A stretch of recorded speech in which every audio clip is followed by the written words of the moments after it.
నమస్తే. బాలయ్య గారి 'అఖండ 2' తాండవం ఆల్రెడీ థియేటర్స్‌లో స్టార్ట్ అయిపోయింది. అయితే స్టార్ట్ అయిపోయింది. మిక్స్డ్ టాక్ వచ్చిన బాలయ్య లాంటి స్టార్డమ్ మాసివ్ హీరో కాబట్టి అది కలెక్షన్‌లు ఇంక నుంచి మాట్లాడాల్సిన అవసరం లేదు. బొమ్మ అదిరిపోయింది కాబట్టి కలెక్షన్స్ బై డిఫాల్ట్‌గా వస్తాయి. అయితే బాలయ్య గారిలో ఉన్న గొప్పతనం ఏంటంటే అంత స్టార్డమ్ ఉండి 51 సంవత్సరాలుగా హీరోగా కొనసాగుతున్నప్పటికీ మిగతా హీరోల్లాగా 100 కోట్లు, 2 కోట్లు అంత రెమ్యునరేషన్‌లో లేడాయన. ఇంకా 2 డిజిట్స్ రెమ్యునరేషన్‌లోనే ఉన్నాడు. అది కూడా ఈ మధ్యకాలంలో ఎవరో ఫిల్మ్ నగర్ వర్గాల సమాచారం ప్రకారం 25 కోట్లు, 30 కోట్ల వరకే తీసుకుంటున్నట్టుగా తెలుస్తుంది. ఏంటి నిన్న లేదు మొన్న వచ్చిన వాళ్ళు కూడా 70 కోట్లు, 100 కోట్లు అంటుంటే బాలయ్య గారు ప్రొడ్యూసర్స్ మనిషి. బాలయ్య గారు directors kid and producers kid. ఆయనకి తెలుసు సాధకబాధలు. సో ఆయన డిమాండ్ చేయడు. ఆయన రేంజ్‌కి 100 కోట్లు డిమాండ్ చేసినా చాలా తక్కువే. అయితే అటువంటి బాలయ్య గారి మొత్తం మీద ఒక 50 కోట్లు, 60 కోట్లు పెట్టి 'అఖండ 2' మామ తీసేశారు. బాగుంది. అయితే ఇప్పుడు కలెక్షన్స్ ఎంతొస్తాయి? ఇప్పుడు చర్చ అది. బాగా అందరికి వచ్చాయి ఆడు 1000 కోట్లు, ఈడు 1000 కోట్లు. కానీ బాలయ్య బాబు సినిమా ఒకవేళ ఫ్లాప్ అయినా యావరేజ్‌గా 120 కోట్ల వరకు రావచ్చు. ఇది సినిమా రిలీజ్ అవ్వకముందు ఉండే టాక్. ఒక 110 నుంచి 120 కోట్ల మధ్య ఫ్లాప్ అయితే సినిమా ఏం లేదబ్బా అనిపిస్తే. బట్ ఇప్పుడు సినిమా ఫస్ట్ టైం హౌస్ఫుల్ బోర్డులు చూశారంటున్నారు డిస్ట్రిబ్యూటర్లు కూడా. థియేటర్లు కిటకిటలాడుతున్నాయి. దగ్గరలో మంచి సినిమాలు, పెద్ద సినిమాలు ఏం లేవు. ఒక మోస్తరుగా బాలయ్యతో పోటీ ఇచ్చేంత హీరో కాదు కానీ అన్నగారు వస్తున్నారు సినిమా ఎందుకు బ్రేక్ పడింది కార్తీ గారిది. ఇంకేమున్నాయి సినిమాలు? ఇట్లాంటి నేపథ్యంలో బాలయ్య గారు సినిమా ఇంకే రేంజ్లో ఆడబోతుంది. మిగతా చిన్న సినిమాల కోసం కేటాయించిన థియేటర్లో కూడా నెక్స్ట్ మండే నుంచి ఆక్యుపెన్సీ పెంచేస్తున్నారంట. ఇంకే రేంజ్లో ఆడబోతుంది బొమ్మ. అలాగే జీవో ఏదైతే పెంచారో తెలంగాణలో జీవో రద్దు చేసినట్టుంది రీసెంట్గా వచ్చిన వార్త ప్రకారం. బట్ ఆంధ్రాలో మాత్రం ఆ టికెట్ల రేపు పెంపుదల జీవో కొనసాగుతోంది కదా. ఆల్రెడీ మల్టీప్లెక్స్కి 100 రూపాయలు ఎక్స్ట్రా, మామూలు స్క్రీన్కి 25 రూపాయలు ఎక్స్ట్రా ఎంత పెట్టి ఛార్జ్ చేస్తున్నారు. సో ఒక వీక్ ఆడితేనే ఏ స్థాయిలో కలెక్షన్స్ రావచ్చు తెలుసా అండి? ఇది కూడా తక్కువలో తక్కువ 300 కోట్లు రాసే అవకాశం ఉందట. 300 కోట్లు అంటే ఏది అంటే రియల్ హిట్ని మాట్లాడేది.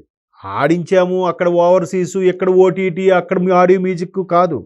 ఏదైతే 2025 స్టార్టింగ్లో సంక్రాంతికి వస్తున్న సినిమా 300 కోట్లు ఎలాగైతే కలెక్ట్ చేసిందో విక్టరీ వెంకటేష్ గారు, అనిల్ రావిపూడి గారి సినిమా, ఇప్పుడు ఇదే 2025 ఎండింగ్లో బాలయ్య, బోయపాటి గారి కాంబినేషన్లో ఇది ఒక 300 కోట్లు కలెక్ట్ చేయబోతుందంటే జెన్యూన్ రికార్డ్ ఇది. చెప్పొచ్చు మేము కూడా 1000 కోట్లు, 500 కోట్లు అని. కానీ ఈ స్థాయిలో కలెక్ట్ అయితే మరి బాలయ్య గారి రెమ్యునరేషన్ పెంచుతారా? బాలయ్య బాబు గారికి ఇవ్వాల్సింది ఇస్తారు. ఎందుకంటే అక్కడ ఆ క్యారెక్టర్కి బాలయ్య బాబు తక్క ఇంకెవరు చెయ్యలేరు, ఇంకెవరిని ఊహించుకోలేము కూడా. ఇది నేననేది కాదు.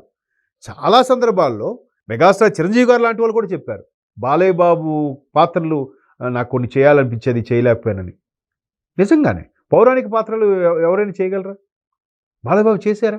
ఆదిత్య 3 నిజంగా శ్రీకృష్ణదేవరాయ అంటే శ్రీకృష్ణదేవరాయలాగా చాలా అందంగా ఉంటాడు. సో అలాంటి బాలయ్య గారికి ఇప్పుడు ప్రస్తుతం ఉన్న కుర్ర హీరోలతో పోటీగా టఫ్ జాబ్ ఇస్తూ, వాళ్ళకి కూడా పోటీ ఇస్తూ, వాళ్ళతో పాటు కలెక్షన్లో దూసుకెళ్తున్నా వాళ్ళు రెమ్యునరేషన్ పెంచుకున్నారు కానీ బాలయ్య బాబు ఎక్కడా పెంచలేదు. ఇది ఇండస్ట్రీ టాక్. ఇది ఫిల్మ్ నగర్ వర్గాల సమాచారం, నేను చెప్తుంది కాదు.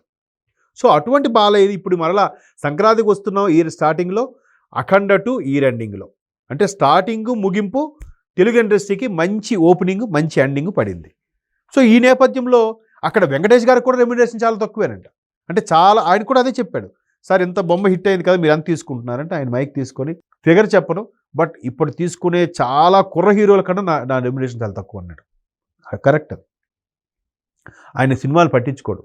ఆయన రెమ్యునరేషన్ ఆయన యాక్ట్ చేశామా, టైం దొరికితే ఆ అరుణాచలమా లేదంటే ఇంకెక్కడికైనా విదేశాలకు అక్కడ ధ్యానం చేసుకున్నామా, ఆ పిరమిడ్ దగ్గరికి వెళ్ళి చేసుకున్నామా, అలాంటి ఆలోచనలు ఉంటారు తప్ప ఆయనే పట్టించుకోరు. ఇక్కడ బాలయ్య గారు కూడా అంతే. ఆధ్యాత్మిక చింతన ఎక్కువ, హాస్పిటల్కి చైర్మన్, మరోవైపు హిందూపురం ఎమ్మెల్యే, రాజకీయ నేపథ్యము, సినిమాలు, కుటుంబం పెద్దది, ఇన్ని వ్యవహారాల మీద కూడా ఆయన పెద్దగా పట్టించుకోడు. సరే మీ తృప్తికి ఎంతో ఇవ్వండి అన్నట్టు.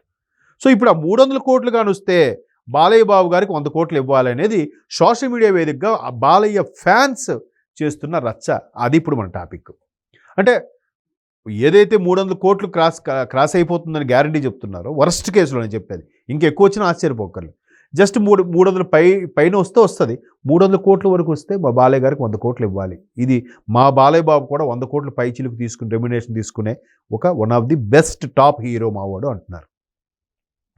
పైపెచ్చు ఓటీటీ ప్లాట్ఫామ్ ఉంది, శాటిలైట్ రైట్స్ ఉన్నాయి, ఆడియో రైట్స్ ఉన్నాయి. ఇన్ని ఉంటుండగా బాలయ్య బాబుకి అంత తక్కువ రెమ్యునరేషన్ ఏంటి? 100 కోట్లు విలువ చేయరా మా బాలయ్య? మా బాలయ్య ఒక డైలాగ్ కొడితేనే 10 కోట్లు ఇవ్వాలి. అలాంటిది మా బాలయ్య బాబుకి అంత రెమ్యునరేషన్ అనేది తక్కువ ఏంటనేది చాలామంది ఇది. పొద్దున మీరు సినిమా థియేటర్ దగ్గర పబ్లిక్ టాక్ కూడా చూసుకున్నా బొమ్మ అదిరిపోయింది, బాలయ్యలా ఇంకెవరు చేయలేరు, ఇదే మాట చెప్తున్నారు. సో ఆ లెక్కను చూస్తే ఏ స్థాయిలో కలెక్షన్స్ ఉంటాయి?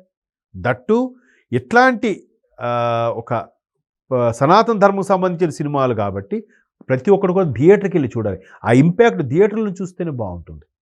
అక్కడ ఉండే ఆ మిషన్ గన్స్ వాటన్నిటి కూడా మనం అసలు రియల్గా అయితే థియేటర్లను చూడాలండి. మామూలుగా బుల్లితెర మీద టీవీల మీద చూసి సాటిస్ఫై తోటి కుదరదు. అఖండ 2 బిగ్ స్క్రీన్ మీద చూడాలి, బాలయ్య తాండవం చూడాలి. తద్వారా కాసుల పంట ప్రొడ్యూసర్స్కి, ఆ హీరోస్కి ఇవ్వాల్సిన అప్పంతా తీరిపోతుంది.